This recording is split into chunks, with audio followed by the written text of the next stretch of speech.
Los líderes que no saben contar lo que hacen están cediendo poder a otros sin darse cuenta. Lo he visto en salas de formación, en sesiones de consultoría, en conversaciones de pasillo con directivos que tienen ideas brillantes, por supuesto, y una narrativa que no las mantiene porque parecen creadas por dos personas diferentes. Aquí está el kit de la cuestión. Así de duro es y así de crudo lo cuento. Siento mucho si duele, pero si duele es que hay algo que aquí tienes que trabajar. No es un problema de conocimiento, porque lo tienes, estoy convencida de ello. Es un problema de arquitectura, sobre todo de arquitectura del relato, de esas estructuras narrativas que trabajan en silencio de forma sutil si lo haces como toca. De eso va el libro que acabo de terminar de escribir y que en nada podrás tener en tus manos. Bienvenidos, bienvenidas a Maldita Narrativa, vuestro podcast sobre estructuras narrativas, storytelling y storytelling estratégico y comunicación corporativa y para la marca personal. ¡Arrancamos!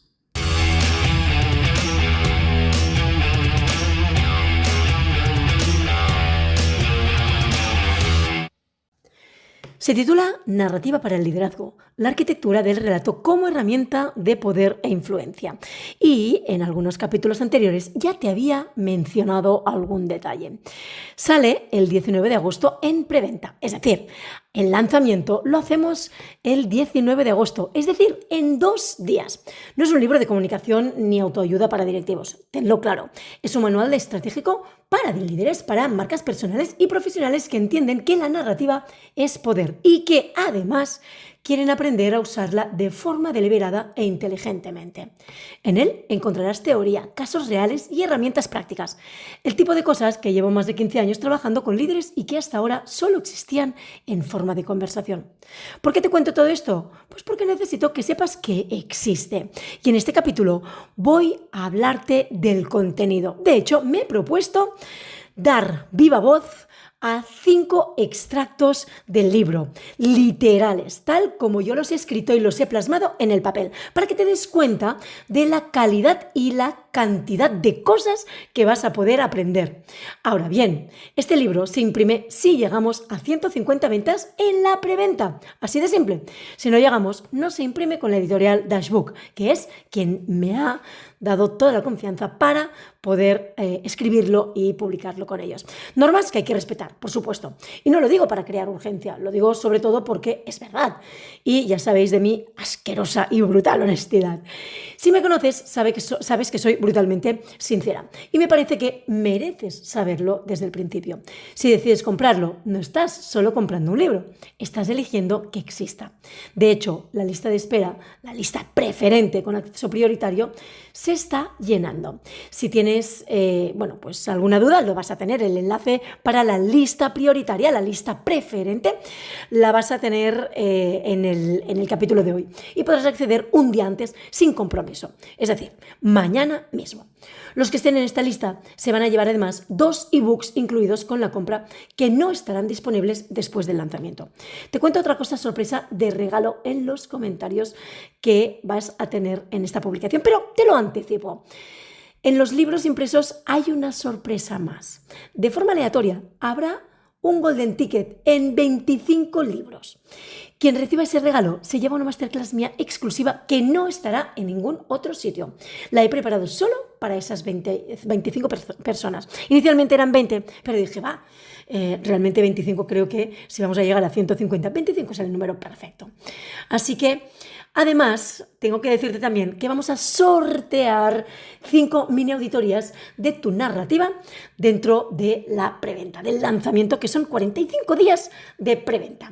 Así que después de hablar de mi libro, de la promoción, de lo que incluye, de lo que no, arrancamos este capítulo con 5 extractos de lo que te vas a encontrar en el libro.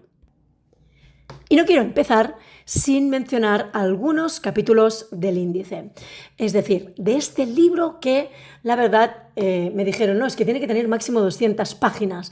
Y pensé, madre mía, tengo que acotarlo, porque daba para 300 y pico. Así que en la primera parte, son 4 partes. La primera parte es el líder como narrador. La segunda parte es estructuras narrativas para líderes. La tercera parte es arquitectura del relato. Y la cuarta parte es aplicación práctica. ¿Qué significa esto? Que no es un libro solo de teoría, sino que es un libro en el que puedes aplicarlo directamente. En la primera parte, el primer capítulo es Toda organización es una historia. El capítulo 2, evidentemente hay subtítulos, pero no voy a hacer de este capítulo un capítulo de 10 horas. El capítulo 2 es El líder como protagonista y autor. Capítulo 3, Tu narrativa personal como marca. En la parte 2, el capítulo 4 son los arquetipos del relato y el liderazgo.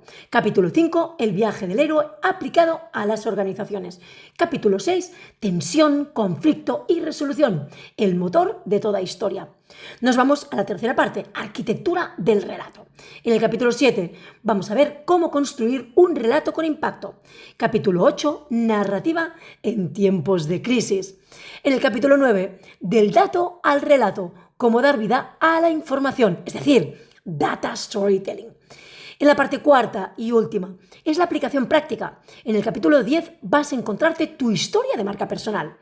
En el capítulo 11 vamos a hablar de storytelling para la marca personal en entornos digitales y de visibilidad pública. Capítulo 12, narrativa para equipos y culturas organizacionales. Y en el capítulo 13 vamos a encontrar ejercicios y herramientas para líderes narradores. Y no importa si estás dirigiendo una empresa o no, tú ya eres un líder como marca personal. En el epílogo nos vamos a encontrar las organizaciones son, antes que nada, ficciones compartidas. Toda organización tiene una historia. El poder y el problema es que pocas la conocen. El líder como guardián del relato, y vamos a ver un caso cuando la empresa redescubrió su historia. Y un último ejercicio, la excavación narrativa de tu organización. Así que poca broma con todo lo que vamos a encontrarnos en mi nuevo libro, Narrativa para el liderazgo, arquitectura del relato como herramienta de poder e influencia. Arrancamos por uno de los capítulos del libro. Es el capítulo 3 y en uno de sus puntos habla de experta invisible a referente reconocida, sobre por qué los resultados no hablan solos y necesitan un narrador. A lo largo de años trabajando con líderes y marcas personales, he identificado 4 patrones narrativos que se repiten con sorprendente consistencia. El visionario, el constructor, el disruptor y el servidor. Te hablo de ellos, de hecho esto es uno de los extractos. El visionario construye su narrativa alrededor del futuro. El riesgo es claro, quedarse tan arriba que pierda conexión con la realidad cotidiana de su equipo. Si hablamos del constructor, es el ancla, o en este caso el que ancla su narrativa en el proceso. Su riesgo, parecer poco flexible o poco apasionado en contextos que exigen visión y emoción. El disruptor define su narrativa por oposición. Su riesgo, agotarse a sí mismo y a su equipo si la disrupción se convierte en fin en sí misma. El servidor construye su narrativa alrededor de los demás. Su riesgo, diluir su propia identidad narrativa hasta desaparecer. Si te hablo de un caso real, es que de experta invisible a referente reconocida. Y esto es cierto, es un caso real. Hace unos años, de hecho, trabajé con una directora de innovación de una empresa del sector financiero. Era brillante, y lo digo de corazón, brillante, con una trayectoria sólida, reconocida internacionalmente por sus resultados, pero invisible hacia afuera. Sin presencia en su sector, sin voz pública, sin narrativa que la posicionara más allá de su organización. Cuando le pregunté por qué, su respuesta fue la que escucho con dolorosa frecuencia. No me gusta hablar de mí, prefiero que hablen de mis resultados o, incluso más, prefiero que hablen mis resultados. El problema es que los resultados no hablan solos, necesitan un narrador. Trabajamos durante meses en construir su narrativa personal desde los cimientos. No desde lo que había conseguido, sino desde por qué le importaba lo que hacía. En 12 meses pasó de tener una presencia pública prácticamente nula a ser ponente en 3 conferencias internacionales de su sector. No cambió lo que hacía, cambió cómo lo narraba, cómo lo contaba. Hay una pregunta que llevo años haciendo a líderes y organizaciones después de trabajar su narrativa. Una pregunta que parece el paso natural, casi obvio, después de haber construido un relato poderoso. ¿Y ahora qué vas a hacer para demostrarlo? porque existe una distancia que muy pocas personas nombran con claridad, la distancia entre lo que narras y lo que haces, entre los valores que articulas con precisión en tu narrativa personal y las decisiones que tomas cuando nadie te está mirando, entre la historia que cuentas sobre quién eres como líder y el líder que aparece en la sala cuando las cosas se complican. Esa distancia que tiene un nombre es la brecha entre el storytelling y el story doing. El storytelling es la capacidad de construir y comunicar un relato poderoso. El story doing es la capacidad de vivirlo, de convertir la narrativa en comportamiento, de hacer que cada decisión, cada acción, cada silencio, incluso sea coherente con la historia que estás contando al mundo. Y este era uno de los primeros extractos, o el primer extracto que hoy vas a escuchar en este capítulo de Maldita Narrativa sobre mi libro nuevo, Narrativa para el Liderazgo. En este capítulo 4, porque este extracto es del capítulo 4, hablo del cambio de arquetipo que salvó una marca, sobre qué ocurre cuando el arquetipo de un líder deja de servir a la organización que ha creado.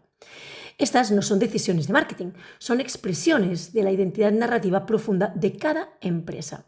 Y cuando el arquetipo organizacional y el arquetipo del líder están alineados, se produce algo extraordinario, una coherencia narrativa que los consumidores, los trabajadores y los inversores perciben de forma casi instintiva. Cuando no están alineados, se produce fricción. Un líder con arquetipo de forajido al frente de una organización con cultura de gobernante genera tensión permanente. Esto del forajido gobernante lo vais a ver dentro del libro. Un cuidador, otro arquetipo, intentando liderar una cultura de héroe, otro arquetipo, se siente constantemente fuera del hogar. Y esa desalineación, siento decirte, que si no se gestiona consistentemente y conscientemente, acaba costando talento, clientes y resultados. De hecho, déjame hablarte del cambio de arquetipo que salvó una marca. En 2019, una empresa de moda sostenible, con varios años en el mercado, llegó a un punto de inflexión.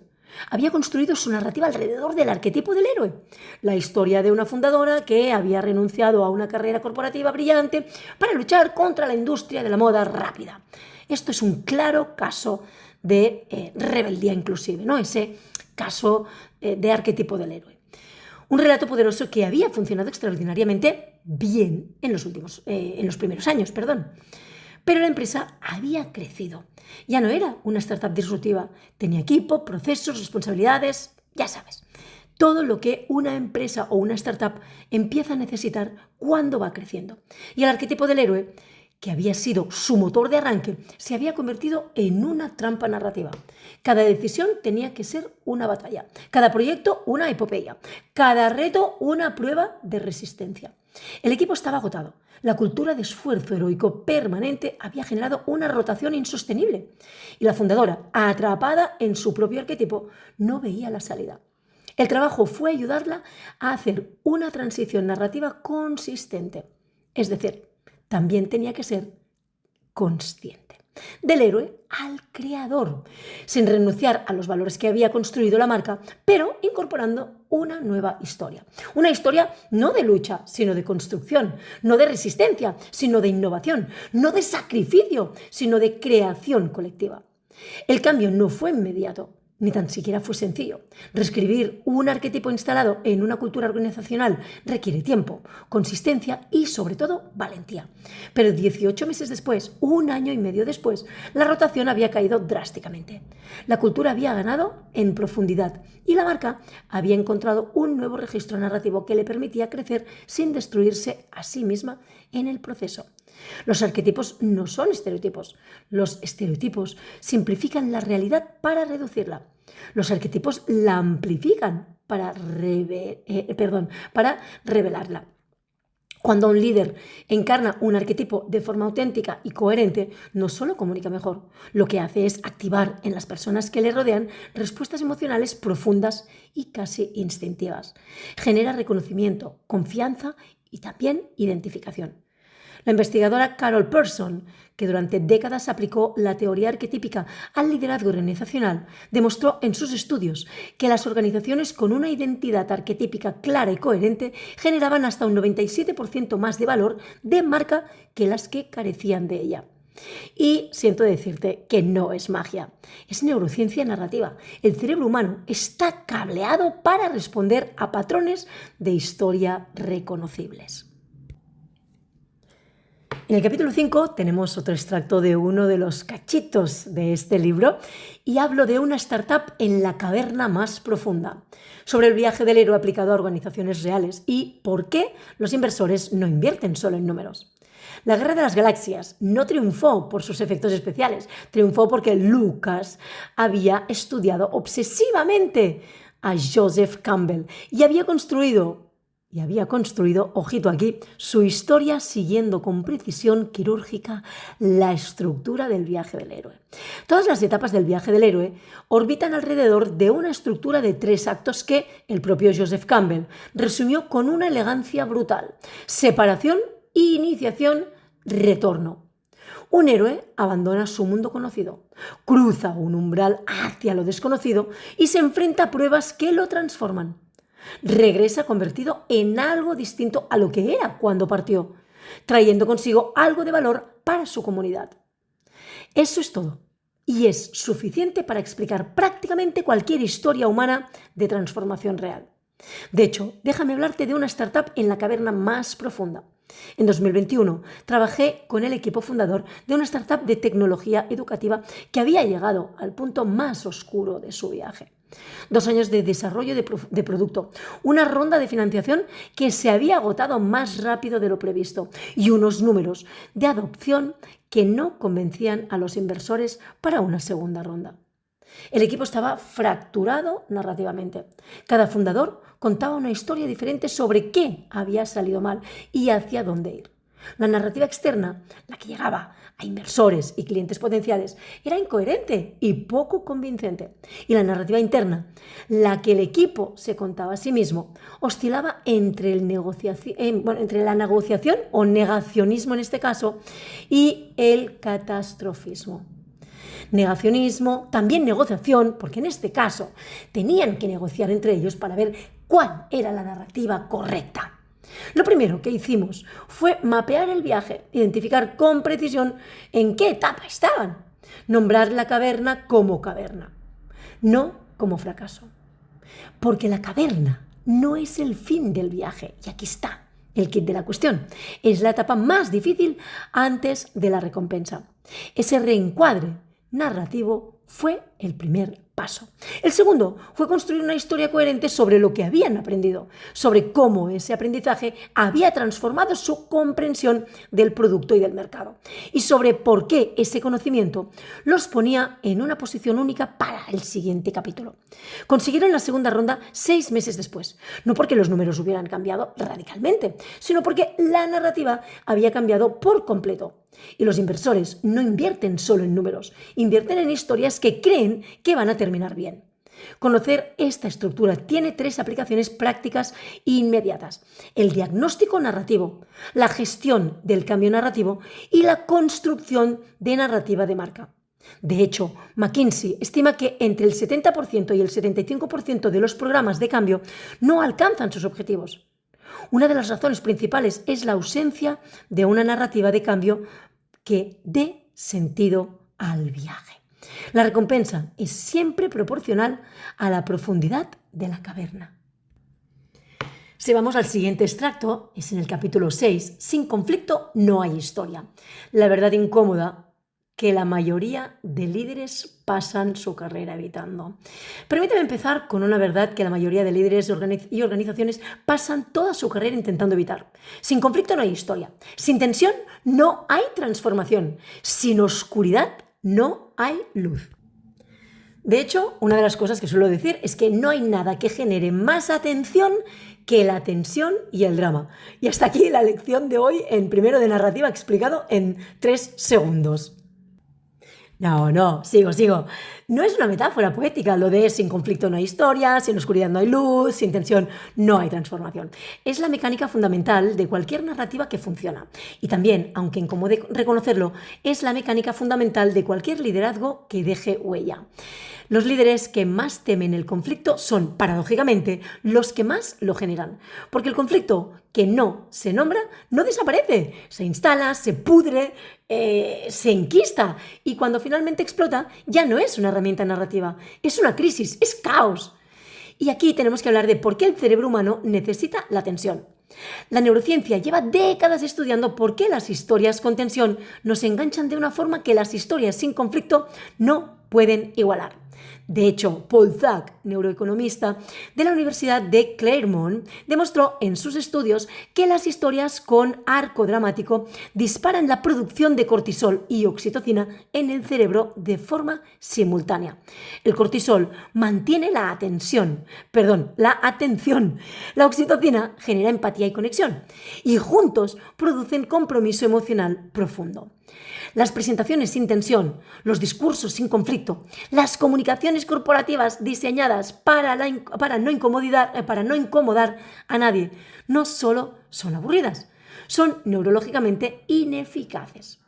Y aquí nos vamos ya al capítulo 7 con otro extracto, el pitch que cambió una empresa, sobre por qué 47 diapositivas perfectamente documentadas no convencieron a nadie y una imagen concreta sí. Fijaos, la arquitectura de un relato con impacto puede aplicarse mediante una estructura de 3 movimientos que funcionan en prácticamente cualquier situación comunicativa. Situación, complicación y resolución. La situación establece el punto de partida y, sobre todo, cómo lo compartimos. La complicación es el momento en que algo se rompe y crea la necesidad de actuar. Y la resolución demuestra que algo ha cambiado como consecuencia de haber atravesado la complicación. Si te hablo de un caso real, y esto es ciencia cierta porque lo he vivido en mis propias carnes, en 2022 trabajé básicamente con el equipo directivo de una empresa de tecnología sanitaria. De hecho, sigo trabajando para ellos. Hablo del pitch que cambió esa empresa. 47 diapositivas perfectamente documentadas. Nadie las leía literalmente como eran. No las leían como eran realmente. Rediseñamos todo. El gancho pasó de un gráfico de mercado a una imagen concreta.